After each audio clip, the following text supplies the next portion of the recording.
My name is Brittany Foster, and at 28 years old, I never imagined I'd be the one to unravel my family's polished image at our annual gathering.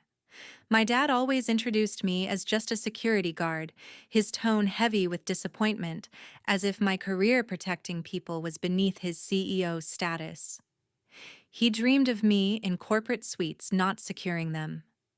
But at that family party, everything shifted when my actions hit the news, exposing the secrets he'd hidden for years. The look on his face when my sister shouted, "Oh my God, she's on the news," is something I'll never forget. Just moments before my dad had told everyone she's just a security guard with that familiar, dismissive shrug. I met his eyes, held his gaze with a quiet smile, and in that silence, everything in the room shifted. Before I dive into how I brought his lies to light, I want to know what time it is, where you're watching, and which city you're in. I'm thrilled to see how far my story reaches. No one there could have imagined what was about to come next. Growing up, I always knew my dad, Michael Grant, cared more about his image than his family. He built a fortune as a CEO of a Los Angeles finance firm where success meant power connections and a mansion in Brentwood. Our family photos were staged perfection, his idea of a legacy. But behind the glossy exterior, things were messier. When I was 12, my parents' marriage fell apart. My mom, a high school English teacher, couldn't keep up with his obsession for wealth. Dad manipulated the divorce settlement, leaving her with barely enough to cover rent in a cramped Culver City apartment. I spent weekdays with her, soaking in her warmth and stories, and weekends in his cold, sprawling penthouse where I felt like a guest who'd overstayed. The divorce wasn't just a split, it was a betrayal. Mom later told me Dad hid assets, twisted legal loopholes to keep the lion's share. It broke her, but she never let me see her cry. I carried that anger quietly, even as Dad remarried Kimberly, a socialite who glided through his elite circles like she was born for it. She played the part of stepmom, but her smiles never reached her eyes. My sister, 2 years older, tried to bridge the gap, always pushing for family unity. She'd say, "Brittany, just talk to Dad, he'll come around." But his expectations were clear. I was supposed to follow his path, maybe a finance degree, a corner office. When I chose a different route, he acted like I'd thrown away his legacy. After high school, I didn't go to the Ivy League schools he bragged about to his friends. Instead, I studied criminal justice at a state college, paying my way with part-time security gigs. I loved the work, protecting people, reading situations, staying one step ahead. After graduation, I joined Pacific Shield Security, a top firm in LA, specializing in high-profile event protection and fraud detection. I'd led operations for tech moguls, even caught a corporate espionage attempt last year, earning a quiet nod from my boss. But to Dad, none of it mattered. Security guard, he'd call me, as if I patrolled a mall with a flashlight. His words stung, but I pushed forward, proving my worth to myself. Last month, everything changed. I was visiting Mom in her modest apartment, helping her sort through old paperwork when she dropped a bombshell. "Brittany," she said, her voice low, "your dad's been hiding something big." She pulled out a folder of emails she'd kept from years ago when she worked part-time at his firm's charity arm. They showed Dad funneling donations meant for underprivileged kids into offshore accounts, hundreds of thousands of dollars siphoned off while he played the philanthropist. Mom had kept quiet, afraid of his influence, but she couldn't hold it in anymore. "He's still doing it," she whispered. "I heard he's planning something at the family party." My blood boiled. All those years of his smug superiority, dismissing my career while he stole from people who trusted him, it was too much. I sat there staring at the emails, my hands shaking. "Why didn't you tell me sooner?" I asked. Mom's eyes were heavy. "I didn't want you caught in his world, honey, but you're strong enough now." She was right. I wasn't that 12-year-old kid anymore, watching her struggle while Dad lived like a king. This wasn't just about proving him wrong, it was about justice. My sister called, a week later, her voice bright. "Sis, you're coming to the family party at the Malibu resort, right? It's a chance to fix things with Dad." She didn't know about the emails, didn't see the storm coming. I played along, saying I'd think about it, but my mind was already racing. The party was Dad's annual show-off packed with his wealthy friends and business partners, a perfect stage to expose him. I called Mom again that night, double-checking the details. "Are you sure about this?" she asked, worry in her voice. "He's powerful, Brittany." I gripped the phone, my resolve hardening. "He's not untouchable, Mom. Not anymore." I spent the next few days digging deeper, reaching out to my boss, a guy who'd dealt with corporate fraud before. He didn't ask too many questions, just said, "If you've got evidence, I can help you access his systems discreetly." That was all I needed. The party was in 2 days, and I wasn't going to let Dad's lies hide in the shadows any longer. His perfect image, his dismissive sneers, they were about to come crashing down, and I'd be the one holding the wrecking ball. 2 days before the family party, I pulled into the Malibu Resort's driveway, my stomach twisting with a mix of nerves and determination. The plan was set: get and find hard evidence and expose Dad's lies at his own event. I'd packed light an overnight bag, a sleek black dress for the party, and my laptop with encrypted software. Matthew, my boss, had set up for me. He'd warned me over the phone last night, "Michael's careful, Brittany. His systems are locked tight, but I'll guide you remotely if you get access." His voice was steady, like he knew exactly what kind of man my father was. The resort was buzzing when I arrived, with staff setting up for the big weekend. I checked in at the front desk, my eyes scanning the lobby for familiar faces. Dad was there, standing tall in a tailored blazer, shaking hands with a group of suited men, his business partners, no doubt. Kimberly was at his side, her designer dress catching the light, her smile polished but cold. I took a deep breath and walked over, bracing myself for what was coming. "Brittany," Dad called out, his voice loud enough to turn heads. "You made it." His tone was polite, but the quick glance he gave me said it all: disappointment as usual. He turned to the group. "This is my daughter. She's a security guard." The words landed like a slap, reducing my career to a job title that didn't even fit. I forced a smile, my jaw tight. "Nice to see you too, Dad," I said, keeping my voice even. Kimberly chimed in, her lips curling slightly. "It's so practical what you do." The men chuckled awkwardly, and I felt my cheeks burn. I wanted to snap back, but I held it in. This wasn't the time. I excused myself and headed to my room, dropping my bag on the bed. My phone buzzed, Sis checking in. "You okay?" Ashley's text read. "Dad's in a mood, but he's glad you're here." Glad, sure. Glad to parade me as his failure in front of his elite crowd. I texted back, "I'm fine. See you at dinner." But I wasn't fine. I was furious, and that anger fueled my focus. Tonight was the rehearsal dinner, a smaller gathering before the main party. If I was going to get into Dad's laptop, it had to be soon. The rehearsal dinner was in a private room overlooking the ocean, with long tables covered in crisp white linens and centerpieces that screamed money. I wore a simple navy dress, professional but understated, hoping to blend in. My place card put me at a corner table, far from Dad and Kimberly's spotlight. As I sipped water, keeping my head clear, Dad approached with a couple in tow, an older man in a suit and his wife dripping in pearls. "This is my daughter," he said, his smile tight. "She's in security. Not a specialist, not a professional, just security, like I checked IDs at a club." The couple nodded politely, clearly unsure what to say. "That's interesting," the woman managed before Dad steered them away to meet someone more important. I clenched my napkin, my resolve hardening. This was why I was here: not to play nice, but to end his charade. After dinner, as guests mingled, I slipped out, heading for the resort's business center where Dad often worked during these trips. Matthew had given me a USB drive with software to bypass basic encryption, and I knew Dad's habits: he never logged out properly. The center was quiet, just a night clerk who barely glanced up. I found an empty workstation, plugged in the drive, and called Matthew. "I'm in," I whispered. "He's got his laptop in his suite, but I can access his cloud if you guide me." Matthew's voice was calm but urgent. "Check for two-factor authentication." He's paranoid about leaks. I followed his instructions, my fingers flying over the keys. After 10 tense minutes, I was in a folder labeled Charity Accounts stared back at me.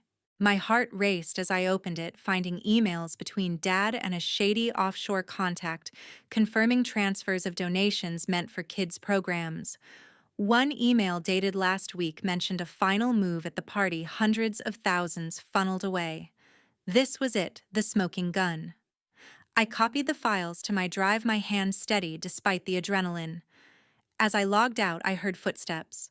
I spun around expecting a staff member, but it was Ashley. "Brittany, what are you doing?"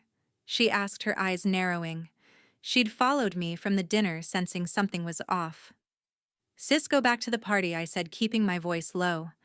"This isn't your fight." She crossed her arms, skeptical. "You're up to something. Tell me, or I'll ask Dad." I hesitated, then decided to trust her just enough. "Dad's not who you think he is," I said. "I'll explain later, but I need you to trust me." Ashley studied me, then nodded slowly. "Okay, but you better not be reckless." She left, and I exhaled, the weight of the evidence sinking in. I had what I needed to ruin him, but it wasn't enough to just have it. I had to use it. Tomorrow was the party, and every guest would see Michael Grant for what he truly was. I slipped back to my room, the USB drive heavy in my pocket, my mind racing with what came next. I wasn't just a security guard, I was the one who'd bring him down. The morning of the family party dawned bright and clear, but my nerves were on edge as I dressed for the day. The USB drive with Dad's incriminating emails sat heavy in my pocket, a reminder of what was at stake. The resort was alive with preparations, staff hustled with trays of champagne flutes, and the main event space was decked out with sleek decor for Dad's annual show-off. I wore my black dress, professional yet sharp, ready to blend in while I waited for my moment. I wasn't here to celebrate. I was here to end his lies. As guests arrived, I scanned the crowd, spotting a man in a staff uniform who didn't fit. His jacket was too loose, his movements too deliberate, like he was studying the room rather than serving it. I recognized the pattern from my training, someone covering tracks, not pouring drinks. My gut told me he was tied to Dad's scheme, likely one of his fixers moving money under the radar. I kept my distance, watching as he whispered to another staff member with the same calculated alertness. They were planning something, probably to bury the evidence I'd found last night. I mingled with the guests, keeping up appearances while my mind raced. Dad was in his element, charming a group of investors with his usual charisma. Kimberly stood beside him, laughing at his jokes, her diamond earrings catching the light. I caught Ashley's eye across the room. She gave me a worried look, like she sensed trouble brewing. "Sis, you good?" she mouthed. I nodded, but my focus was elsewhere. I needed to get to the event's control room, where the presentation screens were managed to prepare for my move. Before I could slip away, Dad pulled me aside, his grip firm on my arm. "Brittany, we need to talk," he said, his voice low, eyes cold. He led me to a quiet corner near the bar, away from the crowd. "I know you've been poking around in things that don't concern you," he said, his tone sharp. "Whatever you think you found, drop it. Now." My heart pounded, but I held his gaze. He knew I had something. Maybe he'd noticed the laptop access. Maybe his fixer tipped him off. "Dad, I know about the charity funds," I said, keeping my voice steady. "The emails, the offshore accounts. It's over." His face hardened, a flash of panic in his eyes before he masked it. "You're out of your depth, Brittany. You're a security guard, not a detective. Keep this up, and you're done. No family, no inheritance, nothing." The threat cut deep, but it only fueled my resolve. "Here's the deal," I said, stepping closer. "You turn yourself in by the end of this party, or I show everyone those emails. Your choice." His jaw clenched, but before he could respond, a commotion broke out near the main stage. The man I'd spotted earlier was arguing with a guest, his voice rising, drawing attention. Another staff member, his accomplice, moved toward the control room, likely to sabotage any evidence. The crowd murmured, confused, as the first man shoved the guest, causing a tray of glasses to crash to the floor. My training kicked in. I moved toward the stage, weaving through startled guests, my eyes locked on the fixer. "Stay back," he barked, noticing me, his hand twitching toward his pocket. No weapons, I'd checked the room's security protocols, but he was ready to escalate. I didn't hesitate. Using a technique from my Pacific Shield training, I closed the distance, grabbed his wrist, and twisted it just enough to make him wince, forcing him to step back. "You're done," I said, my voice low but firm. The second fixer lunged toward me, but I sidestepped, using his momentum to push him into a table. Guests gasped, backing away as I held the first man in a controlled grip. "Call security," I told a nearby staff member, who nodded wide-eyed. My phone buzzed in my pocket.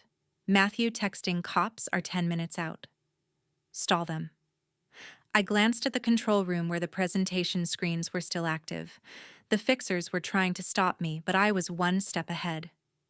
I released the man, letting security take over, and made my way to the control room door. Ashley grabbed my arm, her face pale. "Brittany, what the hell are you doing?" she hissed. "Sis, trust me," I said, shaking her off. "This is bigger than you know." Inside the control room, a tech was setting up Dad's speech slides. "I need access to the main screen," I told him, flashing my Pacific Shield ID. He hesitated, then stepped aside. I plugged in my USB drive, the emails ready to load. My hands shook slightly, not from fear but from the weight of what I was about to do. Dad's voice carried from the stage, starting his welcome speech, all charm and lies. I glanced at the monitor, seeing him smile at the crowd, oblivious to what was coming. Kimberly was near him, whispering to a guest, her eyes darting toward me. She knew something was wrong. Maybe Dad had warned her. The fixers were detained by security now, but the tension in the room was electric. Matthew texted again. "Cops are close." "You sure about this?" I typed back. No turning back. The screens were mine, the evidence was loaded, and the crowd was waiting. Dad's perfect world was about to shatter, and I was ready to light the fuse. The presentation screens flickered as I hit enter, my heart pounding in my chest. The control room was a blur of monitors and cables, but my focus was razor-sharp on the main display in the event hall. Dad's voice echoed through the speakers mid-speech, touting his commitment to charity to a crowd of investors and friends. I took a deep breath and uploaded the first email, a damning exchange between him and his offshore contact detailing the siphoning of hundreds of thousands from the charity fund. The screen lit up with the evidence, and the room fell silent. Gasps rippled through the crowd as guests read the words projected above Dad's head. "Transfer completed $250,000 to Cayman account," one line read, signed with his initials. Whispers turned to murmurs, then to outright shock. A woman in a silk dress pointed at the screen, her voice sharp. "Is this real, Michael? What is this?" Another guest, a gray-haired man in a suit, stood up, his face red. "You've been stealing from kids' programs?" The room erupted in chaos, with accusations flying like daggers. Dad froze at the podium, his charm evaporating. "This is a mistake," he stammered, his eyes darting to me in the control room doorway. I stepped forward, my voice steady. "No mistake, Dad. Those are your emails, your accounts. You've been lying for years." The crowd's outrage grew louder, some pulling out phones to record, others demanding answers. Kimberly rushed to his side, her face pale but her voice shrill. "This is outrageous, Brittany. You're embarrassing your father." Then she slipped her words, betraying her. "We had to protect the firm's reputation." The crowd turned on her, realizing she'd known about the scheme. "Protect," I shot back, stepping into the hall. "You helped him hide it, Kimberly. You both profited while Mom struggled." The mention of Mom hit hard, and I saw Ashley standing near the back, her eyes wide with shock. She mouthed, "Sis, you did this?" I nodded, holding her gaze, willing her to understand. Dad tried to regain control, his voice shaking. "This is a misunderstanding. I'll explain everything privately." But the guests weren't buying it. A man in a tux shouted, "Explain it now, Grant. You've been fleecing us." The room was a powder keg, and I'd lit the fuse. Suddenly, one of Dad's fixers, The man I'd subdued earlier broke free from security, lunging toward the control room to shut down the screens. I moved fast, intercepting him, with a practiced block twisting his arm to keep him down. Another accomplice grabbed my shoulder, trying to pull me away, but I shook him off my training, keeping me calm. My elbow grazed a table edge in the scuffle, leaving a light scratch on my arm, but I barely felt it. "Stay down," I warned, pinning the first man until security dragged him away. The crowd watched, some filming, others whispering my name. As security cleared the fixers, I glanced at the screen, still looping the emails. My phone buzzed. Matthew texting, "Cops are here. Press is outside."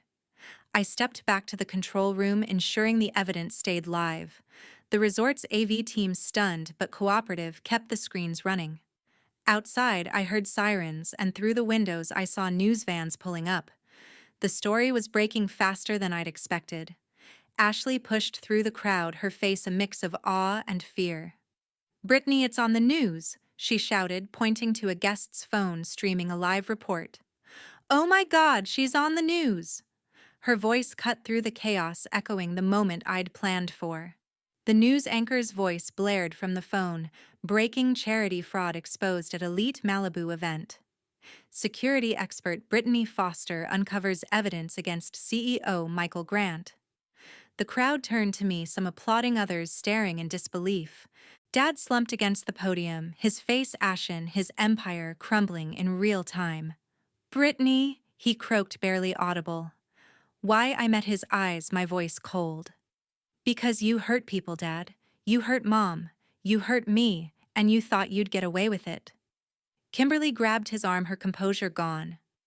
"You've ruined him," she hissed, but her words were drowned out by the crowd's anger. A woman in pearls approached me, her voice trembling. "You did the right thing. He fooled us all." Another guest, a tech investor, nodded. "I trusted him with millions. Thank you." Their words felt like vindication, but the weight of Dad's betrayal still pressed on me. Ashley reached my side, her hand on my arm. "Sis, I didn't know it was this bad," she said, her voice breaking. "I'm with you." The police entered, moving toward Dad and Kimberly. An officer approached me, respectful. "Miss Foster, we need your statement. Those emails are enough for charges." I nodded, handing over my USB drive, my arms stinging slightly from the scratch. The news cameras outside were rolling, capturing the fallout. Dad's eyes met mine one last time, a mix of shame and defeat, but I felt no pity. He'd built this mess, and I'd torn it down. The scandal was out, and there was no going back. As the police led Dad away from the event hall, the weight of what I'd done settled over me like a fog. The crowd's murmurs faded, replaced by the hum of news vans outside, their cameras flashing through the resort's windows. My arm stung from the scratch I'd gotten in the scuffle, but it was nothing compared to the ache in my chest. I'd exposed him just as I'd planned, but the victory felt hollow. Ashley stood beside me, her hand gripping mine. "Sis, you were incredible," she said, her voice shaky but proud. I managed a nod, but my eyes were fixed on Dad. His shoulders slumped as he disappeared through the doors. Kimberly lingered near the stage, her face a mask of fury and desperation. "You've destroyed everything," she hissed as she brushed past me, her heels clicking toward the exit. I didn't respond. She'd known about his schemes, maybe even helped cover them up, and now she was scrambling to save herself. I heard later she left town the next day, cutting ties with Dad's sinking ship. The guests dispersed, some whispering apologies, others avoiding my gaze. The woman in pearls approached again, her voice soft. "You did what none of us could. Thank you." Her words were kind, but they didn't erase the years of dismissal I'd endured. I gave my statement to the police in a quiet office off the lobby, my voice steady as I handed over the USB drive. The officer, a stern woman with a notepad, said, "This evidence is airtight, Miss Foster. He's facing serious charges, embezzlement, fraud, maybe more." I nodded, the reality sinking in. Dad's empire was crumbling, and I'd been the one to swing the hammer. As I left the office, my phone buzzed. Matthew, my boss, calling. "Brittany, you okay?" he asked. "The news is everywhere, Pacific Shield's getting calls from clients praising you. I forced a smile he couldn't see. I'm fine, Matthew. Just tired. By the next morning, the story had gone viral. My phone lit up with notifications, texts from mom colleagues, even old classmates. Hero security expert exposes CEO fraud. One headline read, paired with shaky footage of me confronting dad's fixer in the hall. Mom's voicemail was the hardest to hear. "Honey, I saw the news," she said, her voice thick. "I'm so proud, but I'm worried about you. Call me." I did later that day, sitting on my hotel bed, the ocean view outside, doing nothing to calm me. "Mom, I had to do it," I told her. "For you, for me." She sighed. "I know, Brittany. You're stronger than I ever was." Ashley came to my room that afternoon, her eyes red but resolute. "I should have seen it sooner," she said, sitting beside me. "Dad's lies, how he hurt Mom. I thought we could fix things." I squeezed her hand. "Sis, you couldn't have known. But you're here now." We sat in silence, the bond between us stronger than ever. I knew then I didn't need Dad's approval or his world. I had Mom Ashley and my own path. A week later, I was back in LA trying to piece my life together. The news cycle had moved on, but Dad's case hadn't. Prosecutors were building a case, and his firm was under investigation. I read in an article he'd hired a top lawyer, but the evidence was too damning. I didn't care about his fate anymore. I'd spent years chasing his respect, only to realize it was worthless. Kimberly sent a cold email blaming me for tearing the family apart. I deleted it without replying. She wasn't my family, Mom and Ashley were. My work at Pacific Shield took off. Matthew called me into his office, a rare smile on his face. "The higher-ups want you leading our fraud detection division," he said. "What you did in Malibu showed what you're capable of." I accepted, not for the title, but because it felt right. I'd proven myself not to Dad, but to me. Still, the fallout lingered. I'd catch myself staring at old family photos, wondering where it all went wrong. But I wasn't that kid anymore, hoping for Dad's pride. I was done. Looking back, I learned something vital from this mess. Sometimes you have to fight to protect the people you love, even if it means tearing down someone else you love. Justice matters more than family loyalty, because loyalty to a lie only traps you. I used to think family defined me, but I was wrong. Standing up for what's right, no matter the cost, gave me freedom. My warning to you is this: don't let toxic expectations hold you back. If someone, family or not, tries to control who you are, walk away. Live for what's true, not what they demand. You'll find peace in that, like I did. Thank you for listening to my story. If it resonated with you, hit that like button and subscribe for more stories about standing up and breaking free. Drop a comment below, share your own experience with toxic family or fighting for justice. I'd love to hear how you found your strength. Your story might inspire someone else just like mine.